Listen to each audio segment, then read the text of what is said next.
Welcome everyone. Welcome everyone. Welcome everyone to another Ref Brandon and the Todd family YouTube video. Wherever you are, whatever you may be doing, thank you so much for making Ref Brandon and the Todd family a part of your day. We always greatly appreciate it. If you watched yesterday's video or any other time this week, you know today's video is going to be my quick preview of the 2021 North Carolina Tar Heels football team. I'll tell you what I think their record is going to be this year. Before I do that, let me go ahead and say that tomorrow we're going to talk about the latest round of WWE roster cuts. They always have some right after WrestleMania. That's never surprising. But they had some yesterday that caught a lot of people off guard because they had a couple of big names in it. We'll talk about that tomorrow.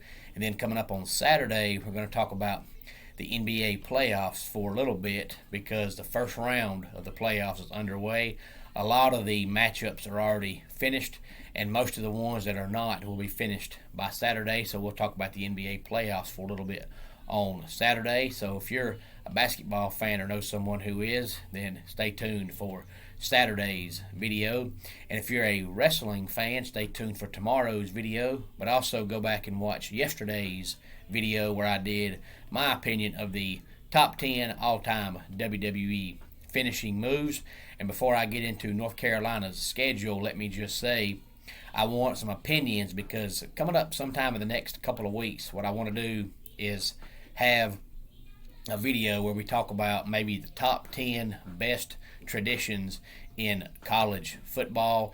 Now, to me, one of the best traditions is Iowa. Every home game after the first quarter, all the Iowa players and coaches and personnel along with the opposing team all turn around for about 30 seconds to a minute and wave at the Children's Hospital, which is right beside Kinnick Stadium. And to me, that's the best tradition in college football because it has nothing to do with the game itself, and all the players and coaches on both sides put college football away for a minute to wave at the Children's Hospital.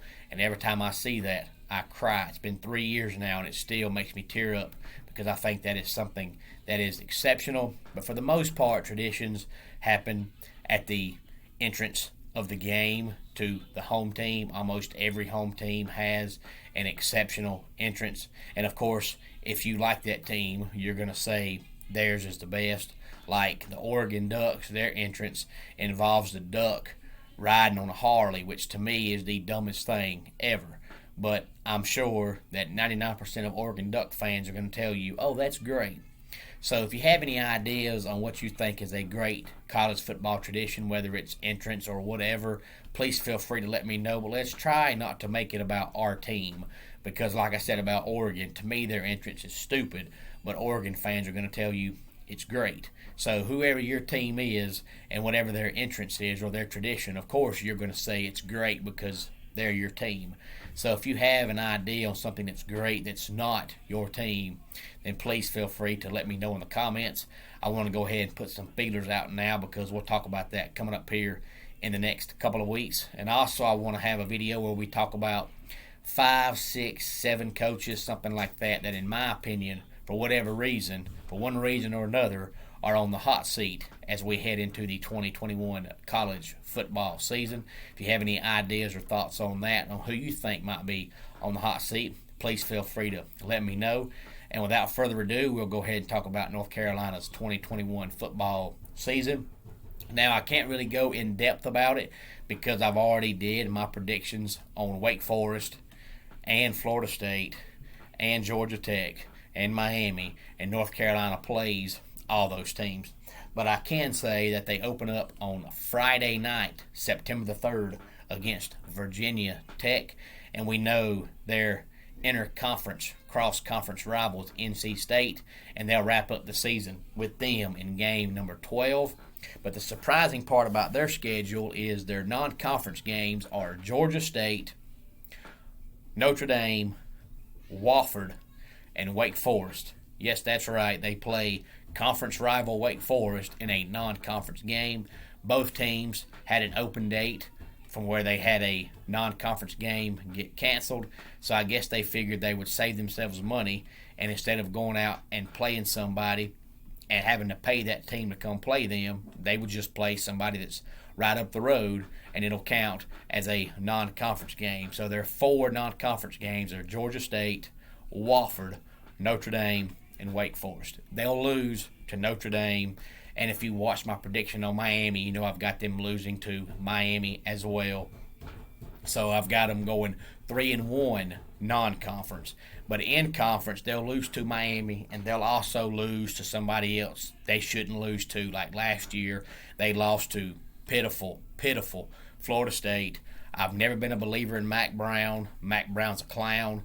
When he got fired from Texas and went and joined ESPN for a couple of years, whether in studio or in the booth calling games, he never said anything of relevance. Mac Brown reminds me a lot of the old NFL coach Jeff Fisher, where he's supposed to supposedly know football and looks like a football coach and acts like a football coach and talks like a football coach, but on game day, he's terrible. So they'll lose a game somewhere they shouldn't lose. Now we know they play on the coastal side, and the coastal side is them and Miami. The rest of the coastal is terrible.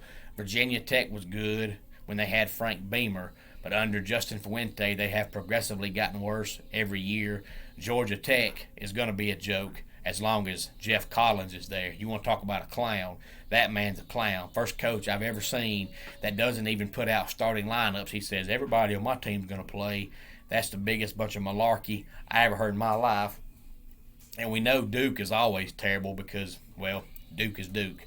But if they lost to Florida State last year, mark my words, they'll lose a game on the schedule somewhere this year they shouldn't lose. So they'll go 6-2 in the ACC, 3-1 non-conference with the loss to Notre Dame. So that'll put them at 9-3 overall. A lot of the pundits have them as a top 10 team. Now, if they do only lose to Miami and Notre Dame and they go 10-2, they'll probably finish in the top 10. But I don't trust Mac Brown. They'll lose a game somewhere. They scored 41 points a game last year, and they were still just average because of how bad their defense was. And if it was that bad last year, it hasn't improved by that much. Sam Howell averaged 3 touchdown passes a game in 2019, but he only averaged 2.5 passing touchdowns a game last year. If they're going to be any good at all, he's going to have to go back to 2019 form because they lost both of their impressive running backs. So most of their offense this year is going to have to come from Sam Howell passing the ball. Now, of course, a lot of people think he's the best quarterback in the country. I think he's good, but I don't know if he's the best or not. But if you're a college football fan or know someone who is, please feel free to tell them to like the page, comment, and subscribe. Spread the word. Help us continue to help the channel grow. And before we get out of here for the day, I'll give you my dad joke of the day. I had a weird dream last night that I was a muffler. I woke up exhausted. And that wraps it up for today's Ref Brandon and the Todd Family YouTube video. Until next time, it's Ref Brandon saying, just like in pro wrestling, life can be over by the count of 3. Tell your friends and family how much you love them.